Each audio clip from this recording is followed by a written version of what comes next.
What's good, y'all? We back here with football Fridays with Five Star. We got a semifinal to talk about in college football, NFL playoffs starting tomorrow. So it's a good time to start talking a little bit more football. Good time to be back on the channel talking with you, Five Star. How you been? I'm blessed, man. Great to be back. I missed all of the community who rock out with Ski and rock out with myself, man. I missed doing the show on Friday. I hit you. I was like, man, we had these holidays. We'd have missed a whole bunch of shows, man. Let's make sure that we get on it so we can take care of the people for the playoffs. You know, we work all year with this football stuff, man. It's a long journey. I'll be back all upset and sad, missing football again, probably about, let's see, maybe about June. Right now, I'm sick of it just like you are because it's so much work. But this is the time right now, man, that we get back our harvest for all of the work we do, all that digging in the dirt and all that rain and watering that we do throughout the year by learning these games, by watching them and putting in the work, man. And so now it's time to get paid off of it, bro.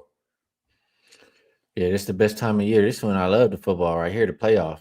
So, Yeah. Happy New Year's this, to you too, brother. Happy New Year's to you all. Happy New Year's, Ski. yep. Happy New Year's. Even though we already done, We we were already together linked up on on New New Year's Year's. night. We seen each other, but they put it on there, so I got to shoot it back to the people. Yeah, we had a great time on New Year's, actually. hmm Yeah, that double repo. I like that double repo I You had, hit me man. with the double repo. We got a little Cosmo action, I got a little Fountain Blue, little Caesars action. And I was tripping off that Ski because they had all these posts about like Vegas is dead, New Year's Eve, no one was out. And I was like, what the hell these people put these lies out? It was packed. What are you Yeah, talking about? yeah, it was just like always. Yeah. All right, let's get these damn kids out the way first. We're gonna go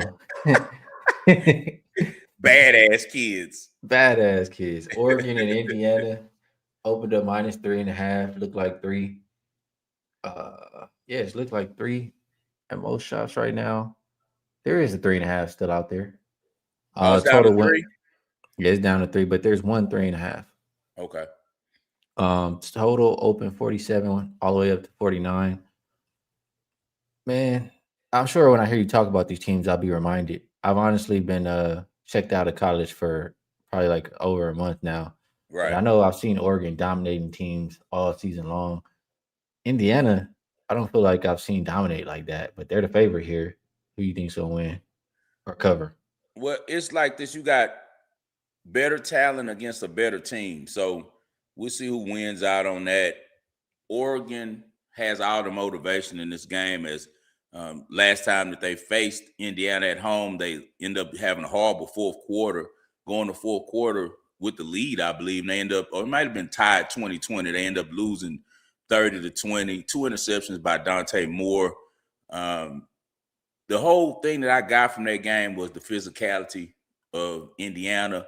Oregon didn't match their physicality, and I think that Dan Lanning has used that as something to build on, as they were really strong last week, 23-0 victory over a really good Texas Tech team.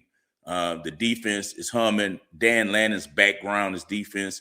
I don't really like defensive coaches as head coaches unless you're in a situation like Oregon that has a traditionally good offense that recruits offense really well, and now the defense comes and kind of levels that thing out, and makes it where you got the same intensity on both sides of the ball. He's done a really good job with that. He's a great X and O guy. And I mean, what can you say about Kurt Cignetti? Best transfer head coach in the whole college football. He's used the transfer portal to build Indiana really quick into the team that he wants it to be. He was good at James Madison before that. A lot of years in the game. He was with Alabama as an assistant, did a lot of stops at James Madison for 4 or 5 years before going to Indiana. Now they're a powerhouse. Has the Heisman Trophy win over there, Fernando Mendoza, who's probably going to be right down the street from us pretty soon, Ski, because the Raiders are going to take him number one. It's like pretty much a done deal. I like Indiana a lot as a team, but I like Oregon to cover in this game. And the reason why, we're handicappers, bro, and that line is telling me, once again, if the line looks funny, it's probably money. Oregon laid 7.5 last week against Alabama. Alabama's a traditional powerhouse. The books knew that. their AI programs knew that. So when they dropped that line, they were begging you. We've talked about this many times before, Ski, you and I. 7.5 always turns to a blowout. But it's very enticing to a public bettor because they're like, oh, man, I know Alabama can keep it within 7. Boom, blowout. The 3 and a hook is very enticing for you to take Indiana or for the 3 because you're saying, man, Indiana just beat them. They beat them by 10 points. They're the best team in the country. I'm not falling for that. I think that Oregon figures out a way to stay in this game. They have more talent. They are missing 2 of their running backs, and one of them is actually 3 of their running backs because 2 of them transferred in the transfer portal. It's weird how the NCAA has the transfer stuff set up. It all occurs while the playoffs are still going. So some of these guys is like, the hell with this. I got to get paid. I'm gone. So they lost Mekhi Hughes, who was their backup running back. He was a star at Tulane. Now he's going to Houston. So they don't have him. The only running back they have is Noah Whittington, who's a really good running back, but he's not used to being the only guy to carry the load. They do have a freshman running back, though, with some speed. It's a very important thing for Oregon to run the ball. They only had 81 yards last time against Indiana, Ski. And in games that Oregon has went over 90 yards, 99 yards rushing, when they hit the 100-yard plateau, they haven't lost a game in 10 years. So they have to run the ball in order to win this game. But I think that 3 and the hook is a really good number for me to land right on the 3. So give me Oregon plus the 3.5. I think that Dante Moore steps up, plays really well. I think that the Oregon defense turns over Fernando Mendoza a couple times and they stay close in this game. All right, 5-star looking a little towards Oregon's way in this matchup, plus those points. All right, let's scrap them kids. Let's get over to the professionals. We got first game up tomorrow, 1:30 p.m. Pacific Standard Time, looking at Rams and Panthers. This one opened up 10, looks like 10.5. Total hasn't really moved too much. The Panthers, they did go and beat the Rams earlier this season, right? So they are capable. Rams defense not looking so great. Maybe the Panthers can run on them. Maybe I trust the Rams to score. I just don't know how much I trust them to get stops. So 5, I'm thinking a little bit more over. I know you're not doing too much of the totals. What are you thinking about here with Rams and Panthers? Well, I will do totals. That's over. I hate playing unders, as you know, so I kind of agree with you on that one. I'm trying to check out the weather. Let's see. Oh, nope, that's what I expected. So it's going to be raining really hard in Carolina. Now, we know that affects ball protection, and so you can never factor in when you're doing a handicap or prediction on a game turnovers. But, man, with it, it's going to be 81% humidity with 77% chance of precipitation. Yeah, you know how it gets in Carolina, man. It get muggy and rainy around this time of year. So that's one thing to look at. I know that the Rams are a way more talented team. This is the biggest mismatch on paper in the whole NFL playoffs, but you got to factor in the elements. A little confidence got to have out of Carolina with, one, them being at home, and 2, they had the same setting before and were able to beat the Rams. And in that game, they turned over Stafford. He had 2 interceptions and he had a fumble. Another thing to look at is, besides the run that the Rams had with Matt Stafford where they won the Super Bowl, you take that run out where he had 4 victories, winning in the wild card, winning 2 games in the division, and then winning the Super Bowl. Man, he's only 1-4 in the playoffs. Besides that, he hasn't been a good playoff quarterback. He struggled a lot in the postseason, man. Besides that 2021 run, does have an excellent coach. We know Sean McVay is one of the best in business. 8 wins and 5 losses in the playoffs. He's went to the Super Bowl twice. Dave Canales, Bryce Young, no experience. And sometimes not having any experience is good, you know. And one thing that I've noticed always with Carolina this year is they play really hard for Canales, man. And you and I followed Bryce Young since college. He's one of those guys that I expect to step up in this type of game. I expect him to kind of play his best. And you know how he is, man. Get away and make a little second reaction play. And now he has a real big-time wide receiver one, and who I think should be the offensive rookie of the year, and Ted McMillan. I've been a fan of his since Arizona. If you followed the wagering world, you know I told you about Titario McMillan when he was a sophomore at Arizona that he was going to be a star in the NFL. So he's a big-time player, has a lot of heart, bad weather. It's just too many points. I know that the key to victory for the Rams is going to be running the ball, because Carolina is horrible against the run. They're bottom 10 in rush yards allowed. They're bottom 10 in rush yards per attempt, and also rushing attempts against, because teams know that they can run the ball against them. But now will Sean McVay be patient enough to just feed Kyron Williams and, slow down the game and run it? If he does, then I think it might drag out a little bit. And if you get into that type of game, then it'll turn into an ugly contest. And I think the 10.5 points is something that you got to grab. All right. That's interesting. We'll move over to a game I like a little bit more, Packers and Bears. I'm in my eye here. Packers and Bears opened up as a pick 'em. Now I see Green Bay -1 or 1.5. Total did open 46.5 down to 44.5. This is one I feel is very simple. I'm not sure how you're going to look at it, but for me, I'm just thinking this Packers team has shown so many times over and over and over again that they're untrustworthy. I started with the receivers who continuously drop pass after pass, the injuries on the offensive side, obviously, and defensive side too. I mean, no Parsons. The Bears should be able to run all over this Packers defense. Like the Bears been running on everybody. Yeah. So I feel like they've already proven that. Caleb is not gonna have to do too much. I trust Ben Johnson to have some, have his script ready to go. I think the Bears are the right side here. What do you think? Yeah, I couldn't argue with you at all. It's going to be a really cold night, 18 miles per hour wind. So that's going to eliminate a lot of the passing. I think that Jordan Love has a strong arm, not as strong as Caleb Williams, but I do think that he's more of a touch passer than Caleb Williams is. So that'll be something to look at.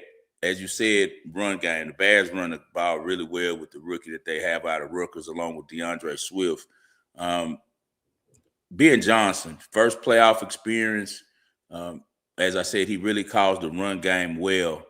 Matt LaFleur has had a lot of success against the Bears, but he hasn't had a lot of success really in the playoffs, man. He's 3-5 in the playoffs. Last 3 times they went to the playoffs, these last 3 years, it's kind of been like barely getting in the 7 seeds and losing in the wild card matchup. I'm also hearing that Matt Ryan is trying to get Matt LaFleur to leave and come be the coach in Atlanta. So you got that going on because this is the last year of LaFleur's contract. It's just a lot of moving parts in Green Bay, man. Ever since that Michael Parsons injury, everything kind of went haywire with their plan. Because if you remember the beginning first game of the season, everyone said the Packers were the favorites to win the Super Bowl. And you and I both never agree with that because I told you I don't trust their receivers. Their receivers have the dropsies. They do not catch the ball well. They do have one reliable receiver in Jayden Reed, and I'm sure that LaFleur will be trying to get him the ball and screens and quick passes with the wind being an issue.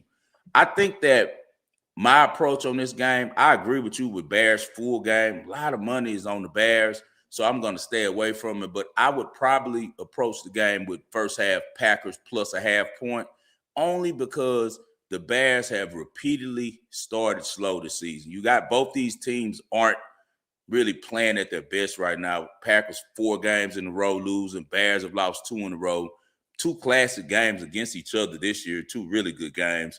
One of the oldest rivals. But once again, as I said, Matt LaFleur has had a lot of success against Chicago throughout his career.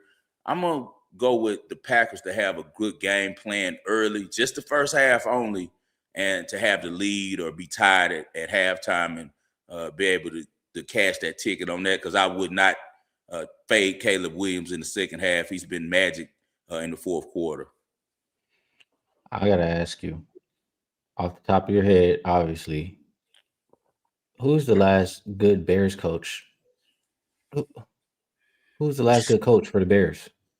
I guess Mike Ditka, because they won the Super Bowl. That was 85, All right, so that's fine. and I think he So left at like 89 or 90 and went to the Saints or something like that. so my point in saying that is throw this LaFleur's shit away. record Throw that shit yeah, away. LaFleur's, but it's the confidence too, Ski. You know what I'm saying? Like just like you. What's the name of your high school you went to? I know it's a famous high school. Fairfax, Fairfax. Who were you guys' rivalry? Westchester. Westchester. Okay. Were you known for beating them or were they known for beating you? It was kind of back and forth for real.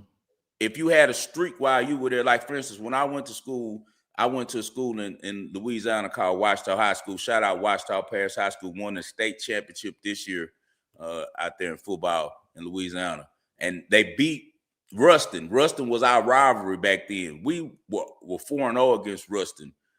My senior year, I was beating them so much. When they pull up, I'm like, man, you feel me? Like we can, it's Ruston. I think he still gives him a psychological edge, but it's still decided on the field. So I understand what you're saying with Ben Johnson and everything. It's just I'm going by the trend of all year watching these games. Chicago never starts fast, bro. Like the only game I've seen them play well in the first half has been against San Francisco at the 49ers. So we'll see. I think that Caleb Williams is a kid that's kind of, high strung. He's going to be really hyped to show the world that he's great. He wants to be great. And I think early he'll have a little jitterbugs and have some high throws and things like that. Whereas Jordan Love has kind of been in this situation before. I think that I trust the way that the coaching staff for Green Bay is going to approach this game for the first half. But I do not push back through it all for the Bears full game. I think the Bears could figure out a way in the second half to win the game. But in my mind, the game script will go with the Packers playing well early and the Bears playing late. All right. Next game, we are going to look at Bills and Jags. Opened up -1 for the Bills. It's either that or a pick 'em, depending where you shop. Total hasn't really moved. This is one where I'm gonna be very simple. And once again, I mean, I know Jacksonville has a good run defense. Buffalo, we'll see who's gonna win the battle. The good run defense versus, the good run game for the Bills. But I know who I'm trusting when it comes to quarterback play. It ain't no way in hell. I'm sorry. You're gonna have to knock me out, bro. I'm not picking Trevor Lawrence over Josh Allen. There is no Lamar Jackson. There's no Patrick Mahomes. This is the easiest road he didn't had to get where he needs to go. I think you're gonna get a really good game from Josh Allen at the very least. I think he can will him to a win, regardless of the rest of the team. I think his ass going home. I just feel like, put it like this. Josh Allen, you know how I always talk about this. I love Josh Allen. I love Justin Herbert. But I feel about those two quarterbacks the way that the people in control of the media feel about Shedeur Sanders fans. I feel like they're like so over the top with these two dudes, right? And as you said, if Josh Allen doesn't get it done this year, like win, because you have no Patrick Mahomes, you got no Lamar, so you clearly are supposed to be the best quarterback in the AFC in this one. You got this one people don't even talk about. He has the top running back in the whole league. James Cook had the most yards rushing in the entire league. 1,621 yards, 5 yards per carry, 12 touchdowns. Also, on top of that, you got the fact that if Josh Allen loses this game, bro, he joins Phillip Rivers as the quarterback with the most playoff games to never reach a Super Bowl. Well, no, he passes him. Excuse me. He's tied with him already right now. One thing I will say, the Bills have not done him a favor this year with receivers. He has no one to throw it to. Khalil Shakir is his best receiver. And come on, like you want that as your receiver one, 5'10" dude. He went for 700 yards, kind of quick guy, but he should be like a third or fourth option, not the number one option. Keon Coleman, Louisiana boy like myself, I don't think he gets along with Josh Allen. So he doesn't really want to be there. So he's not producing as they expected him to. So the vibe of that Bills team is going to have a lot of pressure on them, Ski. They're the most bet team to win the Super Bowl out of all the teams left in the whole dance. They were bet preseason and they were bet during the year after people started figuring out Mahomes wasn't going to get there. I think this is a day that the books can clean up in all types of methods. They could win not only because people are going to definitely take the Bills because they're a more popular brand. Josh Allen is a more popular player than Trevor Lawrence, but Trevor Lawrence has been better this year, in my opinion, than Josh Allen. The numbers are about even. You had Josh Allen with 25 touchdowns, 10 interceptions. Trevor Lawrence with 29 touchdowns, 12 interceptions. Trevor Lawrence has been playing his ass off, though, man. 9 rushing touchdowns. Everything started clicking for that team when Jacoby Myers came over there and gave him a trusted wide receiver 1 because Brian Thomas just wasn't meant to be able to take on double coverage. So Brian Thomas has been able to settle down. They have a real low-key star in Parker Washington. He's dangerous in the punt return game and at receiver. I watched him at Penn State, and he's electric, man. Really strong, fast kid with a lot of shake, a lot of acceleration. I think Jacksonville, with their market and where they play, they're flying under the radar, man. Nobody's paying them any type of attention at all. And I think that they're a lot better than people think. They're good against the run. They're also second in the league behind the Texans with interceptions. And we know Josh Allen will throw the ball away. 22 interceptions for that secondary, 3rd in yards per completion as well. I like Liam Cohen, man. I think he's going to have them boys ready to play, man. So, me personally, I like Jacksonville on this game. We're gonna have to talk just a little bit more, man. Because I mean, who the fuck cares what Jacksonville's been doing? I mean, I bet them versus the Chargers. The Chargers are my team because I know it's a bad matchup for the Chargers. The Chargers, right. If you can run the ball, and I know it's a bad matchup. Other than that, who the fuck have they played, bro? Cardinals, Titans, Colts, Jets, the Broncos after they locked up everything. The Colts, the Titans. They're 4-3 though. Against winning teams though, Ski. They're 4-3. The Bills are 2-3 versus winning teams. Who the hell the Bills have played? Who the Bills played? They lost everybody that they played was good. My point is, I trust Josh Allen. You telling me what Trevor McDermott? You telling me what Trevor Lawrence has been doing these past weeks versus all these bums? I don't care about that. I've seen Josh Allen do what he's done. You know what I'm saying? I don't care what Trevor Lawrence has done versus these bums, is what I'm saying to you. That's all. Josh Allen going to be 30 this season. He's married now. They're setting the things up perfectly for him, and he's still not going to get it done because it's the organization that he's with. When you're with certain teams, you're not going to win. The NFL is kind of set up like wrestling. You know how on WWE, they used to have certain guys like, who I used to think about back then, like maybe like Iron Sheik. Iron Sheik is going to fight his ass off and be popular, but he's not beating Hulk Hogan. That's how the Bills are, bro. Their whole job is to be the lovable losers, to have the fans that jump off on tables and drink beer and all that stuff. It's the franchise, bro. That it's just they're cursed. Sean McDermott is coaching for his whole job right here. He's 7-7 in the playoff. I trust Liam Cohen more than I trust Sean McDermott. That's just me. But I will say this: the Bills have an excellent pass defense. They're really good at stopping the pass. They're horrible against the run. So if Etienne can have a big game and they keep the ball out of Allen's hand, it could be a runaway. But as you said, you can never count out Josh Allen. He's going to keep shooting. So Jacksonville has to play the entire game. Fourth quarter, Allen's going to keep coming, bro. Like, I respect him immensely. It's just that he's in a bad situation with a bad coach, no receivers, great running game, but are they going to trust the running game? Is Joe Brady going to call enough running plays to take the pressure all the way off of him where he could just make a few plays on play action to his really good tight ends? That's what I say.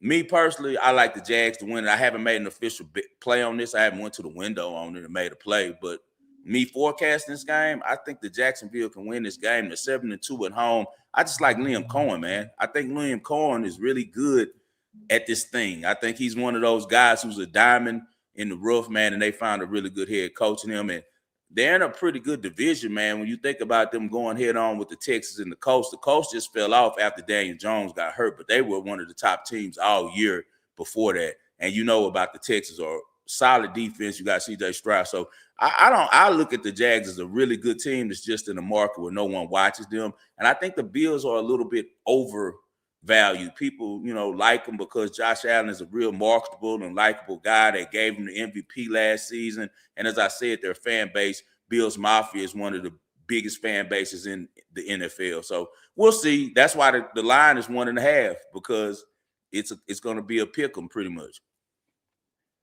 Question. Who do you think is the best coach in NFL? Right now, I got to go with Vrabel, because beginning of the year when I did my show and we spoke about the biggest transactions that occurred preseason that was going to benefit teams the most, people said players. And everywhere I went on, whether it was the radio station on ESPN 975 or my show, I said it was Mike Vrabel, because Mike Vrabel is a really good coach he took the Titans job because it was available, but he maximized the Titans. The Titans were in the AFC Championship game with him, had the best record in the league with him. Now he's back to New England with the Patriots with a solid owner, and look at the turnaround. They got the same exact team from last year. And the only thing they added was Diggs. And, look at the record. So I personally, I put Vrabel up there. I like Ben Johnson.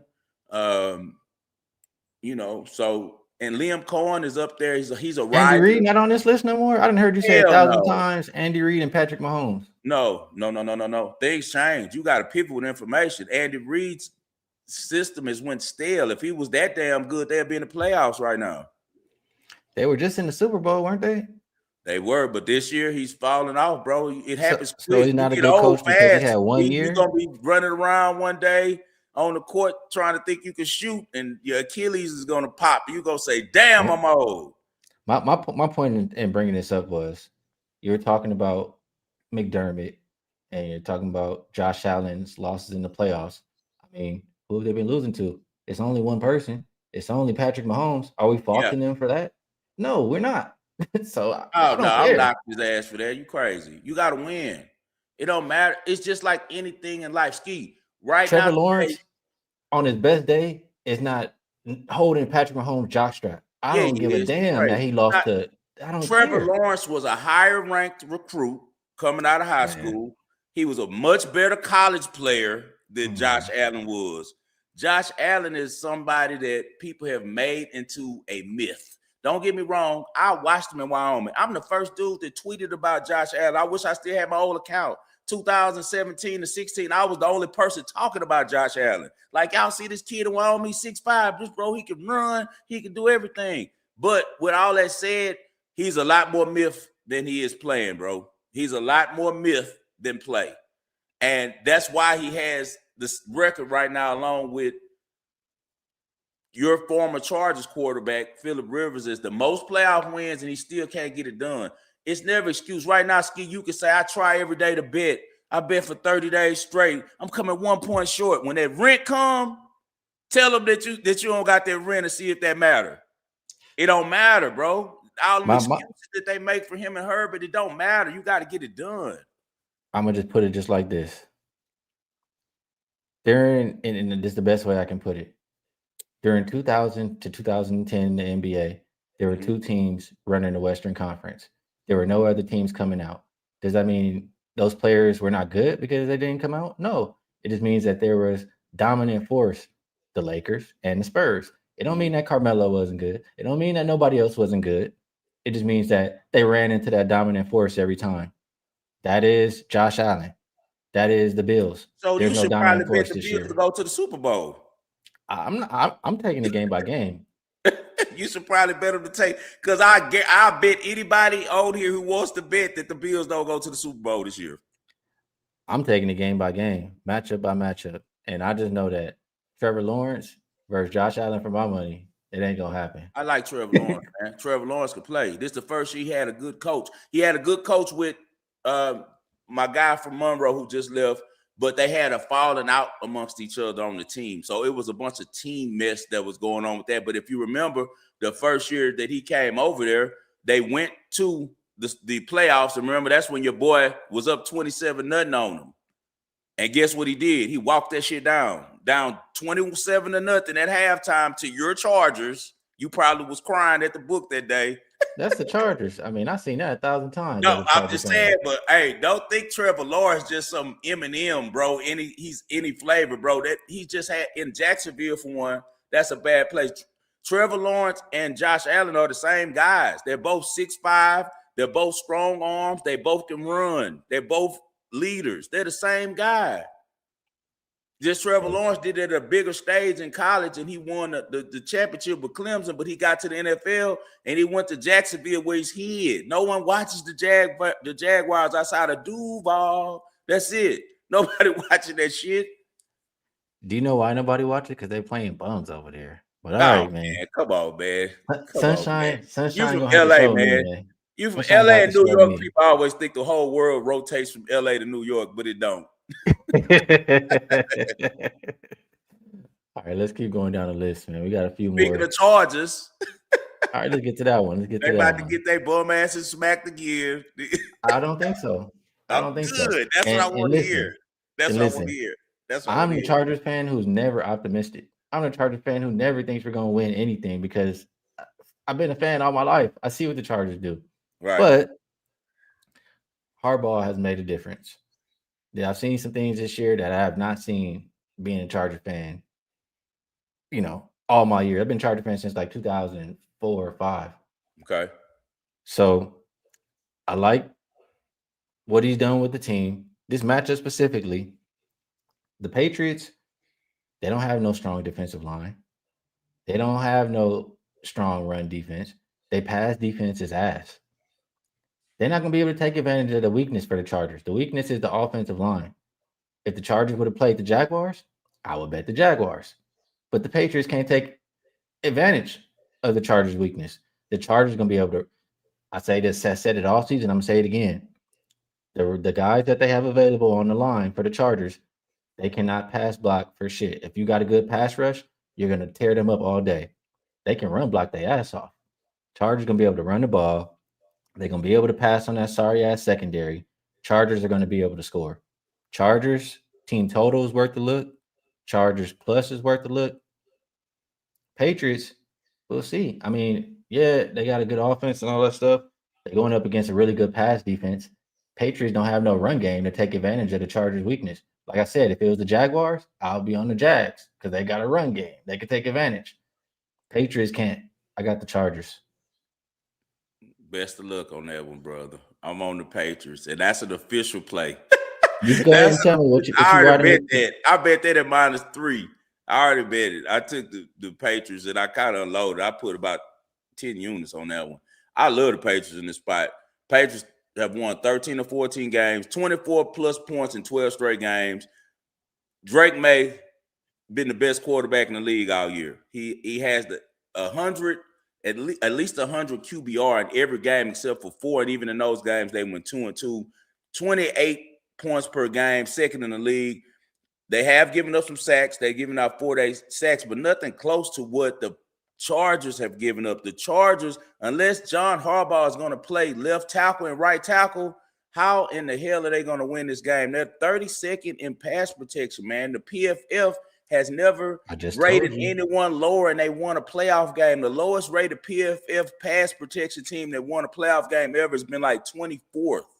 So I just don't see it. And then you got Herbert playing with one hand. Their top receiver right now is Keenan Allen, old ass. He got the most yards for them, most receptions. I don't know, man. You do have a good pass defense over there. That I give you. You guys a 75% success rate on passes. So that's a really good number. You also allow 4.3 yards a game, on the run. So you're saying that the Patriots don't have a run attack. I disagree. I think Ramondre Stevenson is really good, and I know Travion Henderson is good. So I don't know about that.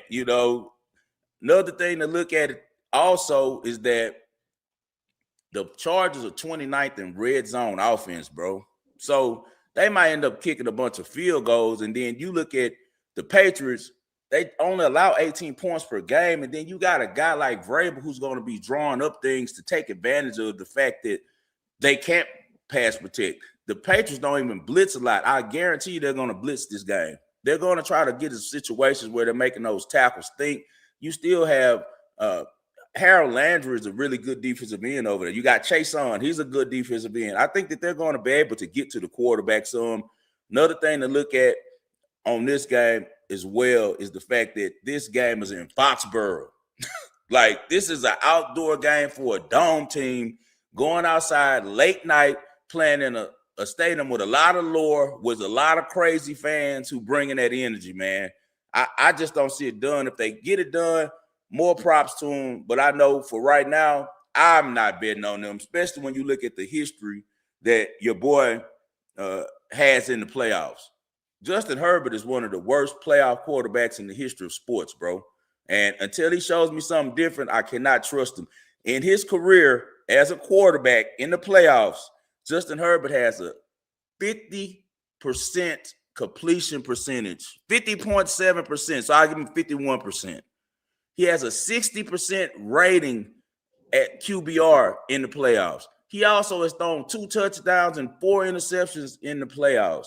And he's 0-3. I'm not rolling with him until he shows me something different. I think that Drake May has a lot of confidence. I think he's a cocky little kid.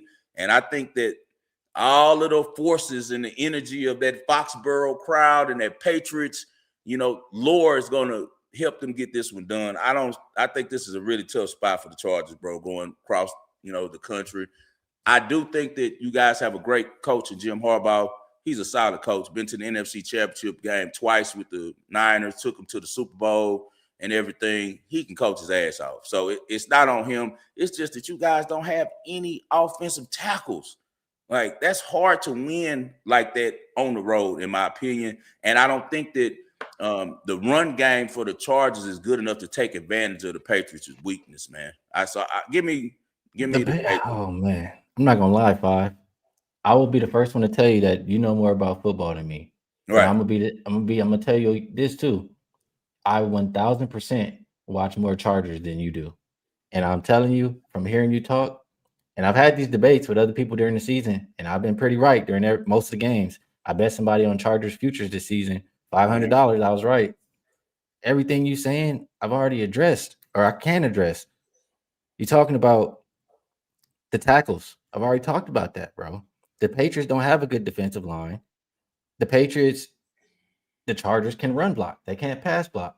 They're going to be able to run the ball on the Patriots. If the Patriots blitz, the Chargers, they've had all of these weeks to play without them tackles. What you think they've been doing? They give up the highest pressure rate in the league and have given up the most sacks in the league. Let me tell you. I watched it. I watched it. You looking at the numbers. I'm telling you what I saw. Yeah, I watched it too. Okay, I don't give a damn about no numbers. I bet off my eyes. You know that. Okay, so let me tell you. You telling me numbers. I'm telling you what I done watched. The teams I'm backing up my argument. That's all. I know. I'm not saying there's nothing wrong with the numbers, but I'm gonna tell you, I watch the Chargers every game, all game long. I don't flip the channel. I watch the Chargers. The teams that blitz, they had to deal with that. Don't you think other teams gonna blitz when you got weak tackles? What did they do? They start getting off the ball faster, getting them little quick passes. They already used to all of this shit. Everything that you're saying, they've been dealing with this shit for the back half of the season. You talk about their struggles in the red zone. I'm pretty sure somebody can double check me and fact check me on this. The Patriots, probably up until 2 weeks ago, I stopped watching. They were giving up a score in every goal-to-goal situation. Every time somebody gets down there, they were scoring because their defense is ass. The Patriots, they're 30th in the red zone. They're 30th in the red zone, but they also allow the least amount of trips to the red zone. My point is, the Chargers struggles, it's going to be okay because the Patriots suck down there when they get there. As far as why the Patriots have looked so good this year, before the season started, I knew this already. They have the easiest schedule. This shit was set up for them to have success. They were the number one on my list of all the notes that I did for win totals. Right. Their schedule was easy as fuck. So who cares that they beat on all these? Who cares about all this shit? We're talking about. And I'm gonna tell you one more thing. Last thing. You're talking about the Chargers' history. I'm the first one to tell you the Chargers have been sorry as fuck all my life. We've had sorry coach after sorry coach after sorry coach. I don't give a damn about what they've done. Who was the coach last year when we beat the hell out the Chargers in Houston? All of the Chargers coaches have been sorry. I'm telling you. Who was the coach last year when we beat the hell out the Chargers in Houston? Okay. Well, what I'm telling you is this season, like I said, for the Chargers, I've seen something different. I'm not talking about I seen something different last year because I didn't. I didn't trust him last year. I sounded the same way like I did every year. This year I've seen something different. Herbert has looked more comfortable. We're gonna throw everything from the playoffs out. All of that old shit from the chart, we're gonna throw it out. All right. So I see a path to success. I'm glad you see that. Put your money up, make your bet. Best of luck on you. There's nothing wrong. That's why it's two sides to a game. But I see this game completely different. And you know I don't give a damn about numbers. I'm talking about numbers to back what I'm saying, to give the audience information. My eyes tell me Drake May is a much more confident and much more efficient quarterback this year than Justin Herbert. He has a lot more weapons, and he also is just playing with a lot more confidence. And I also think that Vrabel is a hell of a coach. Like it's not just one coach out there who's been successful in the past. Vrabel has had a lot of success, not only as a player, but also as a coach. And he's played and coached in more playoff games, I'm sure, than Jim Harbaugh. They got to be neck and neck because Harbaugh played too. He was a quarterback. They didn't win anything when he played. But you got to remember, Vrabel won 5 championships. Every championship damn near that Brady has outside of the books, he was right there too. If he wasn't playing, he was an assistant coach with the team. I think that Vrabel prepares his team for this moment. And I think that Patriots franchise is just on a different level. It's just like you talk about your NBA guy. You already know Charlotte can have a hell of a year. If they come pull up on Boston and pull up on the Celtics in the playoffs, you know what's about to happen. And I feel like it's two franchises that it's just you got an elite franchise against one of those just teams. And it's only so much. Justin Herbert is one of my favorite players to ever play in the NFL. I love his game. I love his size. I love his heart. I love how he plays hurt. I love how he can throw that ball and thread needles. I still remember his first game as a rookie starting against Kansas City. I was like, this dude is Hall of Fame material. He can't do it with the shit that's going on around him, man. They never have him with an offensive line. He does have decent receivers, but what about the running game? That running game is horrible. You're going to trust Vidal to be the running back? The Chargers run game is horrible? Is that what you said? Yes. They got Hampton. They got Vidal. Oh, come on, man. You ain't been watching them. You ain't been watching them. You ain't been watching them enough. Man, I've been watching Amari and Hampton since his first game in North Carolina. I'm talking about the Chargers run game. You ain't been watching the Chargers run game enough. They don't have a good run game. Every 90% of what you just said, I agree with. But I ain't rolling with that last one. We'll see how it shakes out. We're going to see. Look, that's a night game. So I'm going to have to come worry your ass. I'm going to come to put up your spot. So you will see 5 and Ski at Westgate. And I'm going to make sure to buy a Chargers jersey for Red and give it to him. I'm gonna give him a nice Chargers Dan Fouts jersey, a nice powder blue one that I know he's gonna love. And I'm gonna say, here you go, Red. Hey man, Red gonna go to the bathroom. Red with that powder blue on, we might be cooked. I ain't gonna lie. All right, we got 2 more. Yeah, always. We got 2 more, and these last 2, I don't have strong opinions on. So. We're gonna go over. I got a strong one on the last one, but this game is the toughest damn game to bet on the board, bro. Because you got 2. We were just talking about franchises. What they know? These 2 heavyweights. This is Hulk Hogan going against the Undertaker. You know what I'm saying? Like these are 2 big dogs in this wrestling shit that's called the NFL right here. These are 2 beloved franchises. 2 franchises that have always delivered in the playoffs and represented well. 2 excellent playoff coaches, 2 excellent playoff quarterbacks. Kyle Shanahan is 8-4 in the playoffs, 2 Super Bowls, 4 trips to the NFC Championship game. Brock Purdy, you know I talk shit about Brock Purdy, but he plays his ass off in the playoffs. That's one thing I can say about him. He's 6 touchdowns, 1 interception, 96.2 QBR through his career. 4-2's been to the Super Bowl already. Other side, you got Nick Sirianni, who's also excellent, 6-3, and his career parallels with Jalen Hurts because he's always been his quarterback. So Jalen Hurts is also 6-3, 2 Super Bowls for those guys, 1 Super Bowl victory last year to the defending champs. A little bit down this year because Saquon Barkley hasn't been the same. You know how I go. He went and seen Trump every time. every time they get to doing stuff like that, they don't get any good results. It's like the energy of the world says, stop it, So he hasn't been good this year ever since he went and hung with Trump. But the Eagles, they have this thing that worries me, Ski, about the Eagles. They're boom or bust. It's like every year either they go to the Super Bowl or they lose in the first round. You know what I mean? So they got to be careful in this one. What I will say is Jalen Hurts has never lost a playoff game in Philadelphia. That's great. Another thing I can say about him is that he holds the record for the most consecutive playoff games with 20-plus pass attempts with no interceptions. So he protects the ball. They don't turn the ball over. We know that Vic Fangio is going to have that defense ready to play. This one is just a good game. If I leaned anyway, it'd probably be the Niners with the points, just strictly off the fact that you're giving up a whole touchdown to Shanahan and the offense who looked really good all year until last game against Seattle. And when they came out in those all-black jerseys, I knew they were washed anyway. They'll be back in their traditional uniforms this week. And I think that their offense is going to respond because they looked really bad last week. Eagles, they've been kind of just in a lull all year, man. They just haven't been all the way right. And it all starts with the offensive coordinator. He'll be a one-and-done guy.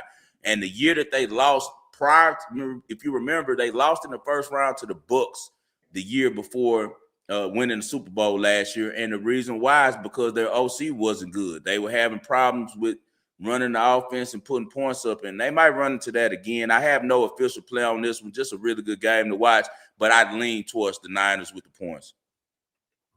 All right. Only thing I'll say is Philly is healthy right now, right? Yeah, I believe so. I think everyone's playing. I believe everyone's playing. Their defensive line was beat up, and Jalen Carter equals wins for them, and Lane Johnson. Those two are that's what I'm thinking about. Yeah, those are the two most important for those guys. So, that game, tough game. Yeah, that's a tough one. Houston and Pittsburgh. Honestly, I haven't thought about this game much, probably because it's on Monday, and I usually just don't really put too much thought until Monday. Right. But looking at it right now, one thing is, one team I can trust to get stops. The other team I can't trust to stop a soul. Yeah. So I would be putting my money on a team I could trust to get a stop. Texas, fewest points, yards allowed per game, third lowest completion percentage allowed. The Steelers have been better of late. I think they've averaged 26 points in the last 6 of 8 games or so. So, of course, Aaron Rodgers, is doing his thing because they're allowing him. You know how Aaron Rodgers is. That was his problem in Green Bay with LaFleur, because he wanted to call his own shit. He doesn't like to listen to coaches. He feels like he's watched enough football and played enough to get them in a successful situation on offense, in a way to be successful on offense, I should say.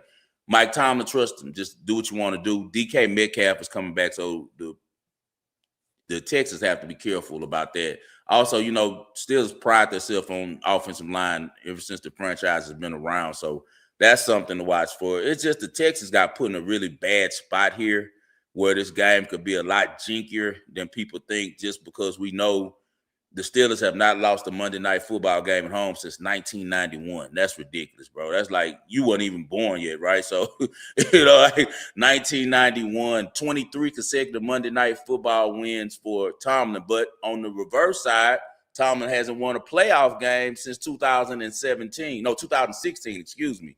So, he's not been good in the playoffs. He's lost 7 straight playoff games. And if you look at the back end for the Steelers, they suck. As you said, they can't stop a nosebleed. You could just pick on Jalen Ramsey all day. They're the worst in the league against the tight end. So expect CJ to definitely be looking at his tight end a lot. And his tight end was had the second most yards and catches on the team. I also think Nico Collins is going to have a big game as well. CJ has a really good record in the playoffs, man. He's 3-1 against the spread. As a better, you want to back CJ in these situations. DeMeco Ryans has established himself as one of the best coaches in the league, period. So I know he'll have a lot of things. The way I'm going to approach this game is I'm going to wait and fill out the market. Right now, it's looking good, like we could bet the Texans pretty heavy. But I'm going to wait. As you said, it's a Monday game, so you wait till Monday, because it might be an influx of money and flips everything. But right now, I'd bet the Texans because it's one of those things that I'm so smart. All the sharps, they're all talking Steelers. They all like the Steelers in this game. I haven't heard a lot of guys who bet professionally say that they like the Texans. So that gives me a thing to think, okay, well, now if we get the money right, it'll be more about football. And if it's about football, the Texans are going to beat their ass. It's simple as that, because the Texans are just a better team than the Steelers are, all the way around at every position. So another thing we're going to keep in mind to watch for is TJ Watt. He can change the game around. He equals wins, because Ursery, who's the rookie offensive tackle for the Texans, has not been that good this year. He's gave up 8 sacks, but surprisingly, the Texans are top 10 in protecting the quarterback. So they have this myth about the Texans that, the offense doesn't block for CJ. That was more last year. They're doing better this year. What I would for sure bet right now, if I could find it, is over on the receptions for Kenneth Gainwell. That's been money for me every week, bro. They're having it at 3.5, 4.5. Aaron Rodgers is going to be having to get rid of the ball quick, because we know Danielle Hunter, Will Anderson are going to be on his ass. So look for Kenneth Gainwell to go over 3.5, 4.5 receptions very, very easily, and his reception yards, because he's been the best player on that team. He was the Steelers MVP for the team this year. So that's something to look at. But I think that the Texans are ready to make a long run in the playoffs. They just have to get through this one. I think we'll see the best version of CJ Stroud. The Steelers struggle with stopping the pass. All right, that's the show for today. I got to talk a little bit more NBA with some homies after this. So yeah, I think we did a pretty good job. We're on here for 51 minutes. Yeah, we got through the college football playoffs and the NFL playoffs. So I know you don't usually do a best bet. If you want to do a recap or whatever, feel free. Or anything you want to say to people before we get out of here. Man, y'all go to www.thewagerworld.com. You see the gear I have on now live from Summerlin. We got that, and we got other Wagering World products. You guys know what I love, tennis, and tennis is back. And we've been eating on it really well. I was talking to Ski this morning about the tennis matches and what I played recently. Let's give out a quick tennis match real quick. Mirror Match Fixer. Yeah, Mirror Match Fixer. That was easy money right there if I've ever seen it before. I think that we got to go to, let me see. I don't have the number. I like Mahova tonight against Sals for sure, for real, too. We're going to go with your girl. How do you say it? Because you say you know about the Philippines. Iala. I've been talking to her forever. Iala against Wang Zin. I think that Iala is in position this year, Ski, to have a really good year. She might become a top 15 player this year. She has the whole country behind her, and she has the whole WTA world behind her as well. She's a really popular player. Everyone loves her.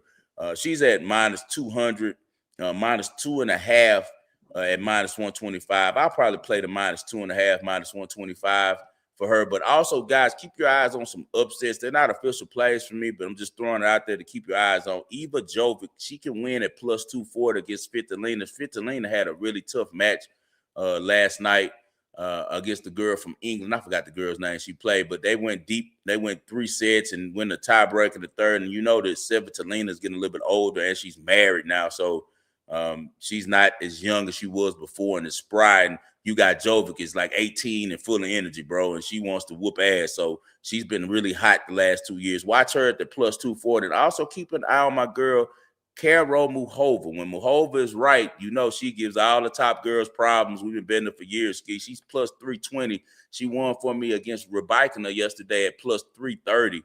So I think that Karol can give Sabalenka some problems. They got her at +4.5 at -105. They've had some battles through the years, but she's one of the few players that's had a lot of success against Sab. So you guys, just as a lean, keep your eyes on Muchova at +320, Jovic at +240. But my official play for you guys will be -2.5 on Iala. Is that right?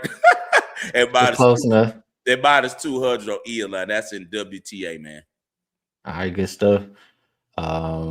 Yeah, I haven't made any football bets or anything, so I can't really give you guys anything like that. Tonight I did bet. What did I bet? I bet something in the NBA. Let me see. Can I give y'all something? Get it back over to basketball odds. What did I take? I took the Sixers, and I took the first half under in the Raptors and Boston game. I believe I got 108. So that's what I'm rocking with for today. 5, good to be back doing a show with you. Always good, breaking down these games. Definitely helps out people in the chat. We appreciate you. Hit the like button on the show. Definitely helps us out. And yeah, best of luck, everybody, on all your action. We can come do this again next week, Far. Man, I look forward to it. You guys put in Kenneth Gainwell as well. Over 40 yards. Ski is at plus 122 right now. I think he flies over that. And also on his receptions, the over and under right now is at over 5.5 at plus 118. So just grab the plus 5 at minus 120 or minus 130, wherever you can find it. So Kenneth Gainwell is an official play. If you guys want the information for the exact plays that I'm going to be playing for this weekend, you reach out to me on the DM. I have a spot for you in the private group. I appreciate you, Ski. And I'll see you probably later on today. All right, y'all. Best of luck. Peace.